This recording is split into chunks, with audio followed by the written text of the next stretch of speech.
Hello बच्चों, let's see this question. बच्चों यहाँ एक क्वेश्चन हम लोग को दिया है। जो क्वेश्चन हमारे पास क्या है, एक क्वेश्चन है जो कि असर्शन एंड रीजन दोनों पर बेस्ड है। ठीक है, तो हम लोग को असर्शन रीजन वाले क्वेश्चंस में हम लोग देखते हैं कि असर्शन हम लोग को दिया है कि हमारे पास मास, लेंथ एंड टाइम, इन तीनों को इसने बोला कि फंडामेंटल फिजिकल क्वांटिटीज है। ठीक है, तो बिल्कुल है। अब रीजन क्या बोलता है ये कि they are independent of each other. ये एक दूसरे के ऊपर इंडिपेंडेंट रहते हैं। ठीक है, तो मैं सबसे पहले अगर यहाँ बात करें बच्चों हम लोग इस असर्शन की, तो असर्शन में मास, लेंथ, टाइम, फंडामेंटल जो फिजिकल क्वांटिटीज होती है हमारे पास, वो हमारे पास कितनी होती है? ठीक है, 7 क्वांटिटीज होती है। ठीक है, अब फंडामेंटल फिजिकल क्वांटिटीज की बात करें बच्चों, तो यहाँ पर हमारे पास मास भी है, होता है, लेंथ भी होती है, टाइम भी होता है। बिल्कुल उन 7 में से ये भी हमारे पास क्या है, इंक्लूड होती है। ठीक है, तो मैं क्या बोल सकता हूँ यहाँ पर कि यहाँ हम लोग बोल सकते हैं कि इस ये हमारे पास मास, लेंथ एंड टाइम तीनों ही क्या है हमारे पास, फंडामेंटल क्वांटिटीज है। तो मैं बोल सकता हूँ हमारे पास फंडामेंटल, अगर ये तीनों क्वांटिटीज है तो मैं ये हमारे पास असर्शन क्या होगा, सही होगा। ठीक है, अब हम लोग बोले बच्चा कि हम जानते हैं कि एक तो होता है हमारे पास फंडामेंटल मेंटल क्वांटिटीज। ठीक है, एक हमारे पास होती है डिराइव क्वांटिटीज। एक तो फंडामेंटल होती है हमारे पास, एक डिराइव्ड होती है। ठीक है, अब फंडामेंटल क्वांटिटीज होती है जो क्या होती है, इंडिपेंडेंट होती है।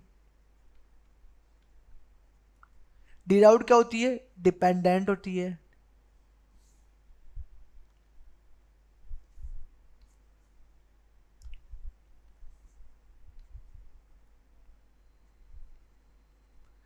डिपेंड होती है। ठीक है, डिपेंडेंट होती है हमारे पास डिराइव क्वांटिटीज।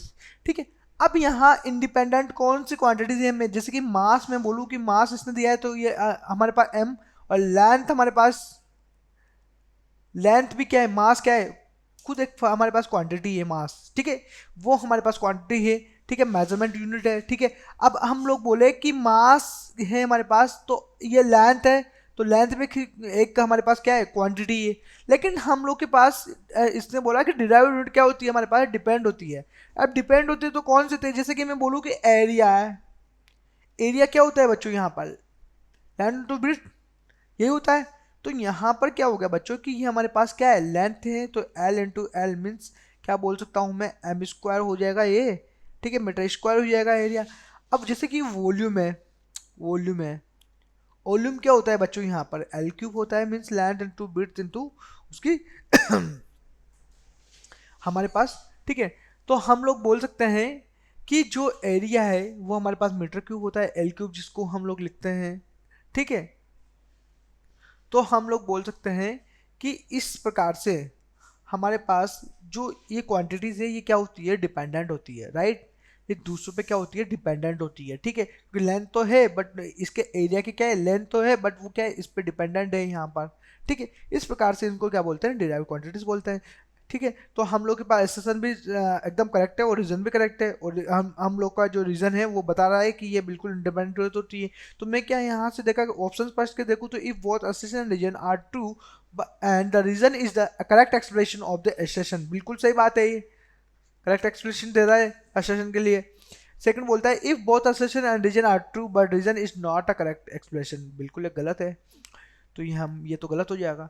सी की बोलूँ कि assertion is true but reason is false, ये भी गलत है, दोनों ही सही है हमारे। तो if assertion and reason both are false, ये भी गलत है। हम लोग को ये बोलता है if assertion false but reason is true, ये भी गलत है। ओनली जो ऑप्शंस है हमारे पास फर्स्ट दोनों ही वो क्या है हमारे पास, दोनों assertion रीजन सही है, और रीजन हमारे पास करेक्ट एक्सप्रेशन देता है फॉर assertion के लिए। तो हम लोग बोल सकते हैं कि ऑप्शन फर्स्ट ही यहाँ पर क्या होगा, करेक्ट ऑप्शन होगा। All the best.